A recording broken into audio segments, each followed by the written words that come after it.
Hey, what is up everyone? Welcome back to DiscussionVerse. Today I'm diving into something that's been bothering me for a while, and I think it's something we all kind of feel but haven't said out loud. This being that media literacy is dead. We've reached a point where stories can't show anymore. They have to fully tell every single detail, where audiences need everything spoon-fed through dialogue or exposition just to keep up, or worse, just to stay interested. And it's not even entirely their fault. It's a symptom of modern consumer culture, of streaming fatigue, of algorithms training us to expect instant payoff. And the effect this has on film storytelling is really brutal and extremely detrimental. Though before I fully dive into this is your friendly reminder to smash that like button, leave a comment, and subscribe to the channel. Help me reach 1,000 subscribers, especially if you enjoy videos like this one. With that out of the way, let's get right into it.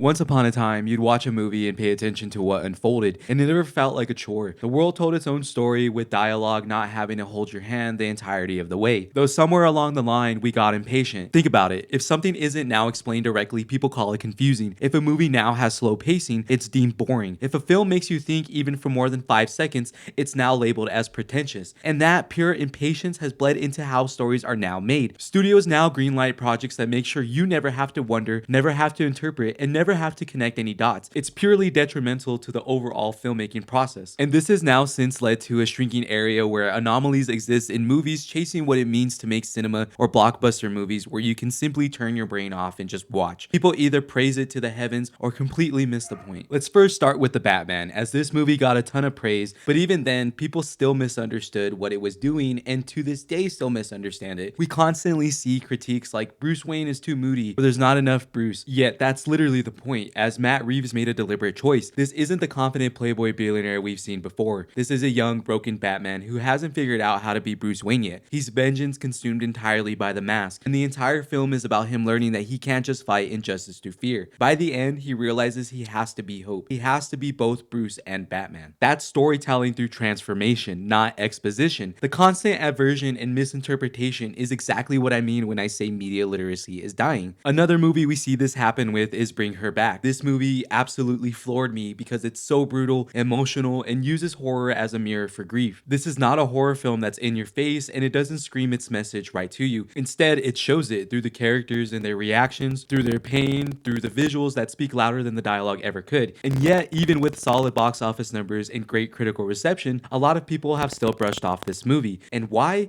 Because it asks you to think. And for some, that's still too much work. We've been conditioned to expect constant jump scares or an obvious twist every 10 minutes. It's a grim and sad reflection of the current state of consumer culture and the ever-shrinking attention span of most audiences. Bring Her Back proves horror can be something deeper. It's a story about loss, love, and how far someone will go to hold on to what's gone. The film truly symbolizes how horror can be used as a vehicle to discuss what it means to grieve and deal with the loss of a loved one, which everyone has experienced or will experience at some point in their lives. We also see this with 28 Years Later, as that film is still highly debated online, specifically with audiences debating whether the film is good on its own and as an entry into the franchise itself. And the biggest complaint is that there's not enough infected, but that's missing the forest for the trees, as if you actually watched 28 Days Later, you'd know that the virus was never the point. Both days and years primarily focus on the characters and their relationships with one another, all while they adapt in a world where infected run rampant. It's always been about isolation, about what happens to people when society collapses, and how humans rationalize horror to survive. 28 Years Later takes that further. It asks, what if some parts of the world moved on? Though because it's not an endless action and infected mayhem, people call it boring. People's disappointment seems to be coming from them wanting or expecting an easily digestible horror. That's not really a movie problem, that's more of an audience problem. We've forgotten how to watch stories. We now scroll, we skim, and we expect every single story beat to be explained. We want everything now, including emotion, answers, and endings, but the best films, they earned every single one of those things. And honestly, this isn't just about The Batman or Bring Her Back or 28 Years Later or any other movie. It's about the bigger picture in how we as audiences have gotten purely lazy with storytelling. We're in this weird era where if a movie doesn't pause every 5 minutes to explain its own symbolism, people call it bad writing. And we have been seeing this happening over and over again. Take Sinners, one of the most thought-provoking horror films in recent years. It's loaded with metaphors and atmosphere and great storytelling, but yet when you scroll through Reddit or X, what do you see?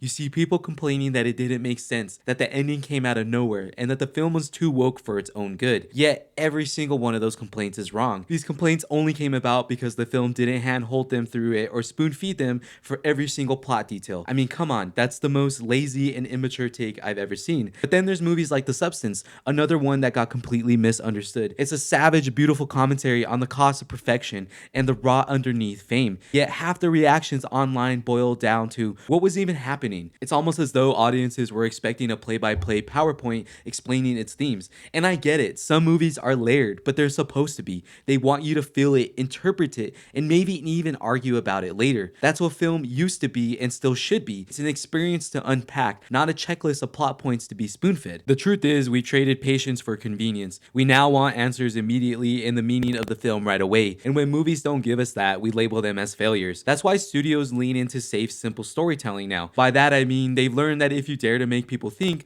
the movie is not going to fare well in theaters and critical reception. So thankfully, there are still filmmakers and studios that are going to be taking those risks, though that is shrinking as we speak. It's not on filmmakers, that's more on us, the audience, because every time we dismiss a movie for asking us for more, we make it that much harder for the next director to take risks. And it's truly insane because people say they want originality, but when a movie actually gives them that and takes chances, they start to get uncomfortable and start to perpetuate a negative outlook of the film, causing others to not want to go see it. So they don't know how to engage with something that doesn't hold their hand through every story beat. It's more obvious than ever that we are killing media literacy ourselves and for the future generations. We are a culture that wants to get it without earning it, a generation of viewers that are now being raised on clips and likes rather than full complete cinema. But it doesn't have to stay that way. As long as there are filmmakers that are willing to trust the audiences and take those risks, the audiences should also be willing up to show for those films. As long as there's viewers like you and I that keep seeking them out, then there's definitely still hope. That being said, this does wrap up my thoughts on how and why media literacy is dead. Once again, this is your friendly reminder to smash that like button, leave a comment, and subscribe to the channel.